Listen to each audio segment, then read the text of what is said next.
इंद्रजित सावंत यांना प्रशांत कोरोटकर यांनी धमकी दिल्याचा आरोप आहे. तसंच छत्रपती शिवाजी महाराज आणि संभाजी महाराजांवर आक्षेपार्ह वक्तव्य केल्याचा आरोप होता. त्यावर त्यांच्यात कोल्हापूर येथे गुन्हा सुद्धा दाखल झाला होता. नागपुरात सुद्धा एक गुन्हा दाखल झाला आहे. कोल्हापूरमध्ये त्यांना जामीन मिळालेला आहे. मात्र त्या जामीनमध्ये त्यांना एक अट देण्यात आली आहे. ती अट नेमकी काय या सगळ्या संदर्भात बोलण्यासाठी आपल्यासोबत DCP आहे सायबर विभागाचे ते लोहित मतानी सर आहे. सर, नेमकी काय अट टाकून त्यांना जामीन मिळालेला आहे, काय सांगण्यात आलं आहे, तो मोबाईल नेमका कुठे जमा करायचा? इंद्रजित सावंत धमकी प्रकरणामध्ये जे प्रशांत कोरटकर यांच्या नाम समोर येत आहे त्या अनुषंगाने कोल्हापूरमध्ये FIR दाखल आहे. नागपूरमध्ये पण दाखल होती, पण त्यांना ट्रान्सफर केलेलं आहे कोल्हापूरमध्ये. या अनुषंगाने त्यांनी अँटिसिपेटरी बेलसाठी अप्लाय केला होता. त्या बेल ॲप्लिकेशनवर कोर्टाने त्यांना इंटरिम बेल दिलेली आहे आणि इंटरिम बेलमध्ये त्यांनी काही कंडिशन दिलेली आहे. या कंडिशनमध्ये कंडिशन नंबर 5 मध्ये त्यांनी असं लिहिलं आहे की त्यांचा जे मोबाईल फोन आहे आणि सिम कार्ड आहे ते सायबर पोलीस स्टेशन नागपूरला ते विदिन 48 आवर्स फ्रॉम 1 मार्च 2025 ते जमा करणार आहे. हे ऑर्डर यामध्ये काही पोलिसांना डायरेक्शन नाही दिलेलं आहे, त्यांना डायरेक्शन दिलेलं आहे की ते इथे जमा करणार आहे.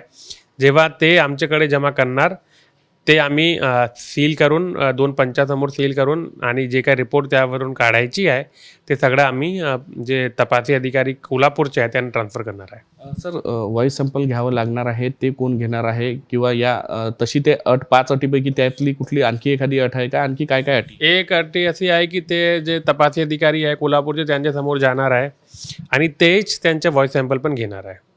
यामध्ये जो मोबाईल तुम्ही जप्त करणार आहे त्याची तपासणी तुम्ही करणार आहे किंवा त्याचा रिपोर्ट्स तयार करून तुम्ही कोल्हापूरला देणार आहे, की हा फक्त मोबाईल जप्त करून पंचनामा करून सोपवणार?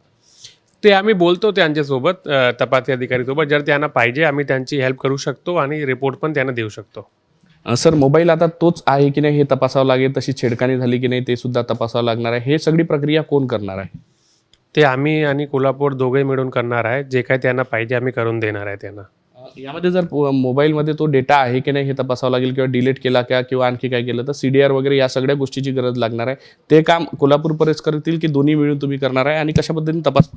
आम्ही मिळून करणार आहे. ज्यांना तपासी अधिकारी ते आहे, आम्ही त्यांची सगळी मदत करणार आहे. जर काही डिलीट झालेलं आहे ते रिकवर करून त्यांना देणार आहे. हे सगळी रिकव्हरी करण्याची सायबर विभागाकडून आपली जबाबदारी आहे. पण तुम्ही लोकेशन ज्यावेळेस त्यांना शोधण्याचं काम केलं त्यावेळेस खरंच लोकेशन मिळालं होतं का? CDR वगैरे काढण्यात आलेला आहे का सायबर विभागाच्या वतीने? नाही, सायबरकडे याचा तपास न होता. सायबरची जिम्मेदारी तेव्हा येणार आहे जेव्हा सायबरमध्ये गुन्हा दाखल होणार आहे. आता सायबरमध्ये यांचा तपास न होता कोल्हापूरकडे होता, तर ते सगळं काम करत होते. आता सर, अंतिम शेवटचे किती तास बाकी राहिलेले आहे? कारण की त्यांना 1 तारखेपासून 48 तासाची मुदत होती. आणि कुठल्या पोलीस स्टेशनला करायचं आहे की कुठल्याही पोलीस स्टेशनला करतात की सायबरलाच करतात? त्यांना आता सांगितलं गेलेलं आहे की सायबर पोलीस स्टेशनमध्ये ते जमा करायचे आहे. 48 तासाला त्यांचा टाईम दिलेला आहे फ्रॉम 1 तारीख म्हणजे ते 3 तारीखचा डे एंड झाला. ते असा त्यांना निर्देश आहे. पोलिसांना निर्देश नाही आहे की तुम्ही त्यांच्याकडून घ्या. त्यांना निर्देश आहे की तुम्ही तिथे हे करा, जप्त करा. जर त्यांनी जप्त केला नाही तर त्यांची बेल कंडिशन व्हायलेट होणार आहे आणि जे कोल्हापूर पोलीस आहे त्यांची बेलला अपोज करू शकतात आणि त्यांची अँटिसिपेटरी बेल रिजेक्ट होऊ शकतात. नक्कीच. म्हणजे त्यांनी आज जर संध्याकाळपर्यंत मोबाईल जप्त केला नाही तर त्यांच्या बेलवर ह्या सगळ्या गोष्टीचा हां, ते होऊ शकतात. नक्कीच. खरं तर प्रशांत कोरटकर यांच्याजवळ आज संध्याकाळपर्यंतचा वेळ आहे. त्यांनी ते नागपूरच्या सायबर विभागाकडे तो मोबाईल आणि सिम कार्ड जो आहे तो सोपवायचा आहे. तो त्यांनी जर केला नाही तर त्यांच्या बेलवर पुढील कारवाई सुनावणी जेव्हा होणार आहे त्यावर त्याचा परिणाम होऊ शकतो. त्यांची बेल सुद्धा रिजेक्ट होऊ शकते. अशा पद्धतीची माहिती जी आहे सायबर विभागाचे पोलीस उपायुक्त लोहित मतानी सर यांनी दिली आहे. व्हिडिओ जर्नलिस्ट सौरभ बोलेसह पराग डोबडे, साम TV न्यूज, नागपूर. देश विदेशातील प्रत्येक घडामोडींचे लाईव्ह अपडेट मिळवण्यासाठी आता साम टीव्हीच्या सर्व सोशल मीडिया प्लॅटफॉर्मला लाईक, फॉलो आणि सबस्क्राईब करा. तसंच सर्व नोटिफिकेशनसाठी बेल आयकॉन प्रेस करायला विसरू नका.